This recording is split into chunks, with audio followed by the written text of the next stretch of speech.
सभी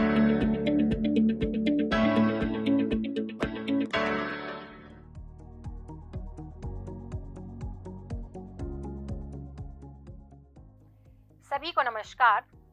गुरु गोविंद दोऊ खड़े काके लागू पाए, बलिहारी गुरु आपनो जिन गोविंद दियो मिलाए। ये शब्द हैं हिंदी के प्रसिद्ध कवि कबीर दास जी के, जिनकी साखियां और शब्द अब हम पढ़ने जा रहे हैं। लेकिन साखियां और शब्द पढ़ने से पहले आइए कवि का एक परिचय प्राप्त कर लेते हैं। हिंदी कविता का इतिहास बहुत पुराना है, लगभग 1000 वर्ष से भी अधिक पुराना। इस पूरे इतिहास को हम 3 भागों में बांटकर देख सकते हैं। पहला भाग प्राचीन कविता, जिसे हम सन 1050 से 1350 ईस्वी तक मान सकते हैं। दूसरा भाग मध्यकालीन कविता, जिसे हम 1350 ईस्वी से 1850 ईस्वी तक मान सकते हैं। और तीसरा भाग है आधुनिक कविता, जिसे हम सन 1850 से अब तक मान सकते हैं। हमने अपने पाठ्यक्रम में ये सभी कविताएं पढ़ी हैं और इन कविताओं को पढ़कर हम समझ सकते हैं कि जिस प्रकार से समय और समाज में परिवर्तन होते चले गए, वैसे कविता में भी परिवर्तन होते चले गए हैं। क्या आप इन्हें पहचानते हैं? भाई, इन्हें कौन नहीं पहचानता। ये हैं हिंदी साहित्य के सुप्रसिद्ध कवि संत कबीरदास। संत कबीरदास जो कि मध्यकालीन संत कवि कहलाते हैं, मध्यकालीन में भक्ति काल के संत कवि कहलाते हैं।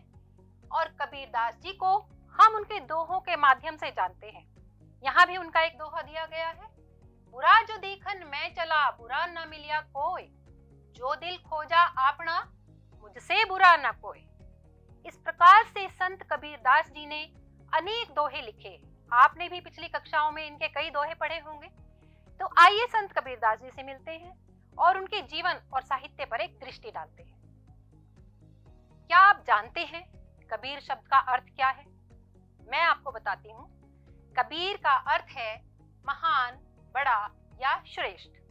और वास्तव में कबीरदास जी हिंदी साहित्य के एक बड़े और श्रेष्ठ कवि माने जाते हैं। तो आइए इनके जीवन को जानें। इनके जन्म और मृत्यु के बारे में कोई प्रामाणिक जानकारी प्राप्त नहीं है।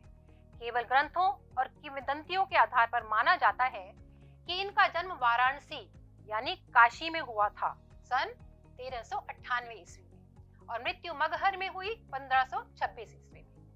व्यवसाय से ये बुनकर थे, यानी जुलाहे, जो कपड़ा बुनने का कार्य किया करते थे। इन्होंने जो कविताएं लिखी उन्हें हम साखी, शबद और रमैनी कहते हैं। और इन्होंने कविताओं के जो विषय लिए थे वो सामाजिक बुराइयां और आध्यात्मिक साधना में माने जा सकते हैं। उनकी प्रमुख रचनाएं बीजक नामक संकलन में संकलित हैं। यहाँ पर कबीरदास जी के बारे में हमें एक बात जान लेनी चाहिए कि कबीरदास जी ने कोई कविता हाथ से नहीं लिखी थी। क्यों? इसका कारण बहुत बड़ा ये है कि वे निरक्षर थे, अनपढ़ थे। अब आप सोच रहे होंगे कि एक निरक्षर व्यक्ति कवि कैसे बन गया? जी हाँ, कविताएं लिखना कबीर का उद्देश्य नहीं था। उनका उद्देश्य था अपने मन के विचारों को, वाणी को गीतों और कविताओं के माध्यम से लोगों तक पहुंचाना।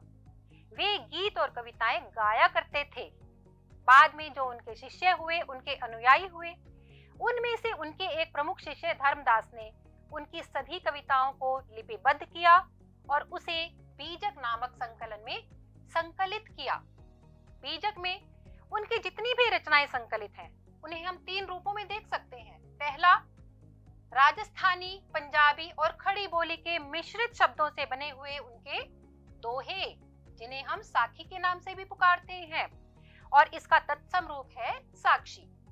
दूसरी प्रकार की कविताएं, वे गीत गाए जाने वाले पद जो आज भी विभिन्न रागों के आधार पर गाए जाते हैं और जिन्हें ब्रज भाषा में लिखा गया था, इन्हें शबद कहा जाता है, जिसका तत्सम रूप है शब्द।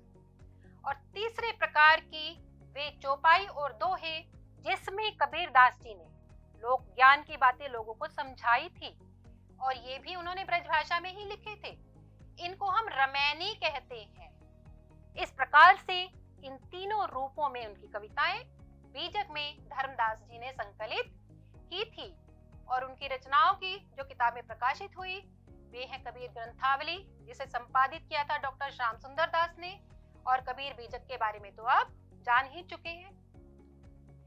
अब यहाँ हम देखते हैं कि कबीर दास जी के कितने रूप थे। आप सोच रहे होंगे कि एक व्यक्ति के अनेक रूप कैसे हो सकते हैं। वास्तविकता ये है कि कबीर दास जी का व्यक्तित्व इतना महान और व्यापक था कि उन्हें किसी एक श्रेणी में नहीं रखा जा सकता। हम तो उन्हें कवि के नाम से ही जानते हैं, हमने तो उनकी कविताएं ही पढ़ी हैं, परंतु उनके विचारों, उनकी कविताओं के आधार पर हम देखते हैं कि उनके अनेक रूप हमारे सामने आते हैं। उनका पहला रूप है भक्त रूप, क्योंकि वे भक्तिकालीन कवि थे। उन्होंने ईश्वर के निर्गुण रूप की उपासना की थी। वे मानते थे ईश्वर का कोई रूप नहीं होता, वह तो सृष्टि के कण कण में व्याप्त है। घट घट में वह साईं रमता, कटु वचन मत बोल रे। इस प्रकार से उनका पहला रूप है भक्त रूप। उनका दूसरा रूप हम देख सकते हैं संत रूप। संत कौन होते हैं? जो समाज को सही दिशा दिखाते हैं निरपेक्ष होकर, बिना किसी पक्षपात के। तो कबीर ने भी यही किया था, निरपेक्ष होकर समाज के सामने सच्चाई को प्रस्तुत किया था। कबीरा खड़ा बाजार में, मांगे सबकी खैर, ना काहू से दोस्ती, ना काहू से पैर। उन्होंने समाज को सही और सच्चा रास्ता दिखाया, बुराइयों से दूर रहने के लिए प्रेरित किया था। और उनका तीसरा रूप है समाज सुधारक का रूप। उन्होंने धर्म और जाति के भेदभावों को मिटाने के लिए, उनका खंडन करने के लिए और समता मूलक समाज की स्थापना के लिए अपने गीत गाए, अपनी कविताएं बनाई और लोगों तक पहुंचाई। इस प्रकार से उनके हमने 3 रूप देखे और उनकी स्मृति में यहाँ पर हम कुछ भवन देख सकते हैं।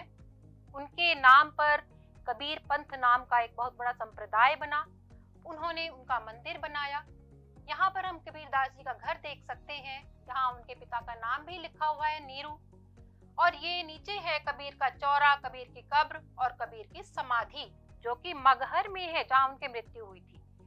यहाँ हम एक बात और समझ सकते हैं, हिंदू और मुस्लिम दोनों प्रकार के लोग उन्हें समान भाव से मानते थे, उनके अनुयायी थे। इसलिए उन्होंने कबीर की कब्र भी बनाई और उनकी समाधि भी बनाई। तो यहाँ हम कबीर की स्मृतियां देख सकते हैं। और आइए अब उनके साहित्य और उनकी कविताओं की कुछ विशेषताओं पर दृष्टि डालते हैं। कबीर के काव्य में, जैसा कि हमने समझा, समाज की अनेक बुराइयों जैसे अंधविश्वास, बाहरी दिखावे और ढोंग, इन सब का सख्ती से विरोध किया गया था। उन्होंने उस समय के समाज के दोनों बड़े धर्मों, हिंदू और मुसलमान, दोनों को उनकी बुराइयां सामने दिखाई, खरा खरा सुनाया। उन्होंने कहा, कांकर पाथर जोर के मस्जिद लही बनाए, ता चढ़ी मुल्ला बांग दे, क्या बहरा हुआ खुदाए। इसी तरह से उन्होंने हिंदुओं को कहा, पाथर पूजे हरि मिले तो मैं पूजूं पहाड़, इससे तो चक्की भली जे पीस खाए संसार। कितनी खरी खरी और साफ शुद्ध बातें हैं, जो सच्चाई उन्होंने समाज के सामने रखी थी, वो सब कुछ हम उनके साहित्य में देख सकते हैं। इनकी कविताओं में गुरु के प्रति आस्था दिखाई देती है, ईश्वर प्रेम तो उसमें है ही। और तीसरे प्रकार की जो उनकी रचनाएं हैं, वे रहस्यवादी रचनाएं हैं, जिसमें हम आत्मा परमात्मा के संबंध के बारे में पढ़ सकते हैं। उनके काव्य की सबसे बड़ी विशेषता है उनकी भाषा। क्यों? क्योंकि उनकी भाषा में किसी एक भाषा के शब्द नजर नहीं आते। अनेक क्षेत्रीय बोलियों, भाषाओं के शब्द उन्होंने प्रयोग किए थे, जैसे ब्रज भाषा, अवधी, पंजाबी, भोजपुरी, मारवाड़ी, उर्दू, हिंदी, राजस्थानी, सभी भाषाओं के शब्दों का प्रयोग उन्होंने किया। इसलिए विद्वानों ने उनकी भाषा को क्या नाम दे दिया? सधुक्कड़ी भाषा या पंचमेल खिचड़ी भाषा। तो ये थी उनकी भाषा। वे एक कालजयी कवि माने जा सकते हैं।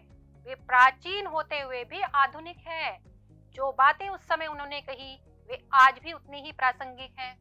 हजारी प्रसाद द्विवेदी जी कहते हैं कि कविता करना उनका लक्ष्य नहीं था। कविता तो उन्हें सेंत मेत में यानी मुफ्त में मिल गई। उनका लक्ष्य तो समाज का हित था, समाज की भलाई थी। इस तरह से वे कालजयी कवि माने जा सकते हैं।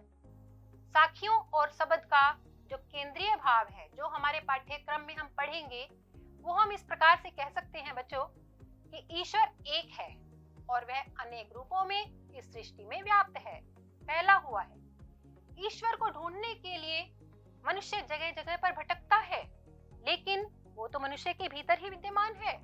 मनुष्य को बाहर की दुनिया में ना भटक कर अपनी आत्मा की आवाज को सुनना चाहिए, क्योंकि उसके ऊंचे और श्रेष्ठ कार्य ही मनुष्य को महान बनाते हैं। इसके अलावा संयम और धैर्य के साथ कार्य करने वाले मनुष्य को ही अच्छा फल प्राप्त होता है। ये सभी विचार हम आने वाली साखियों और शब्द में पढ़ेंगे। और अब आपके लिए एक छोटा सा अभ्यास कार्य, आप भी कबीरदास जी को पढ़िए, उनको सुनिए, उनको खोजिए, क्योंकि उनका कोई अंत नहीं है, वे अनंत हैं। तो आज की वीडियो में बने रहने के लिए आप सबका धन्यवाद। नमस्कार।